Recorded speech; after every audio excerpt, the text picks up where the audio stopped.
ती एक corporate woman आणि तो व्यवसाय करणारा. ऑफिस, तिथले कामकाज, तिथली चॅलेंजेस काय असतात याची कदाचित त्याला काहीच माहिती नसावी आणि माहीत करून घ्यायची इच्छासुद्धा नव्हती. नवीन नवीन प्रेमात तो तिची खूप तारीफ करायचा, तिच्यावर कविता करायचा. सोशल मीडियावरती इतकीशी ॲक्टिव्ह नव्हती, पण तो त्यात मास्टर होता. गोड गोड लिहून इतरांवर भुरळ पाडणे चांगलेच जमायचे त्याला. स्त्रियांवर होणाऱ्या अन्यायाविरुद्ध ही खूप काही लिहायचा. या सगळ्यांमुळे तर ती अजूनच प्रेमात होती त्याच्या. हळूहळू नवे ताजे प्रेम शिळे होऊ लागले. थोडे थोडे मतभेद, वाद होत होते, पण प्रेम त्याच्यावर चढ होते. कधी ती कधी तो असे दोघेही ॲडजस्ट करत होते. तशी दोघांनाही कल्पना होतीच की रागात एकही कमी नाही आहे. दिवस असेच जात होते. रुसवे फुगवे, ब्लॉक अनब्लॉक चालूच होते. त्यातच एक दिवस परत एकदा दोघांचे कडाक्याचे भांडण झाले. पण हल्ली तिच्या लक्षात येऊ लागले होते की रागात त्यांची भाषा खूप विचित्र आणि खालच्या दर्जाची असते.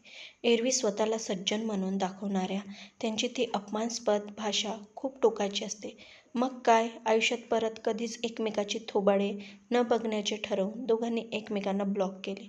अजून काही दिवस असेच गेले. दोघेही सगळे विसरून आपापले आयुष्य जगत होते. त्याने तिला अनब्लॉक केले होते, पण तिला त्याची शिव्या देण्याची वृत्ती खूप खटकत होती.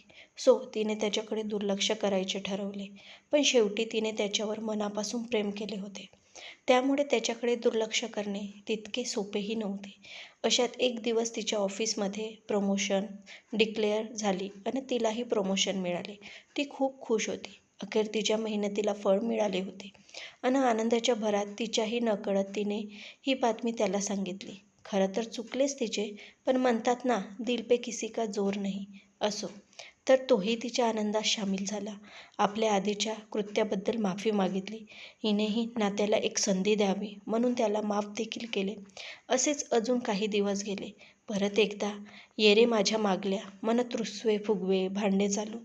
पण यावेळी एक फरक होता. त्याला शिवीगाळ करायची सवय होतीच, पण यावेळी त्याने तिच्या चारित्र्याविषयी अपशब्द वापरले. त्याच्या मते बायकांना ऑफिसात प्रगती करायची असेल, प्रमोशन हवे असेल तर रंगरलिया कराव्या लागतात अन तेव्हाच त्यांना प्रमोशन मिळते. तिच्यासाठी त्याचे हे असले विचार खूप धक्कादायक होते. ती चांगल्या घरची, संस्कारी अन स्वावलंबी मुलगी होती. त्यामुळे हे सगळे पचवायला कठीण गेले तिला. सोबत त्याच्या विचारधारेची किवही आली.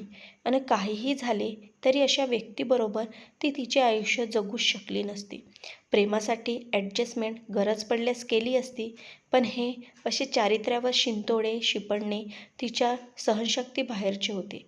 यापेक्षा अख्खं आयुष्य एकटीने काढणे चालले असते तिला.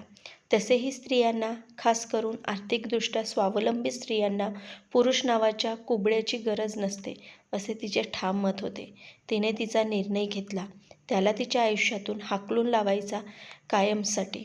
तसेही एका खोट्या, सज्जन, बुरख्यामागे असलेल्या खऱ्या माणसाला, स्त्रियांचा फक्त तोंड देखील मान राखणाऱ्या पण प्रत्यक्ष त्यांच्याविषयी इतके घाणेरडे विचार असणाऱ्या व्यक्तीला तिच्या आयुष्यात स्थान नव्हतेच. त्याने नंतर बऱ्याचदा तिची माफी मागितली. परत कधीच असं वागणार नाही, बोलणार नाही हे देखील बोलू लागला. अजून एक संधी देखील मागितली, पण तिचा निर्णय झाला होता स्वाभिमानाने जगण्याचा, आनंदाने आयुष्य जगण्याचा. मित्रांनो, तुम्हाला कथा कशी वाटली हे कमेंट्सद्वारे नक्की कळवावे. व चॅनलवर नवीन आले असाल तर आपल्या वीणा व्हॉईस मराठी स्टोरी या चॅनलला सबस्क्राईब करायला विसरू नका. आपण संपूर्ण कथा शेवटपर्यंत ऐकल्यामुळे आपले मनापासून धन्यवाद.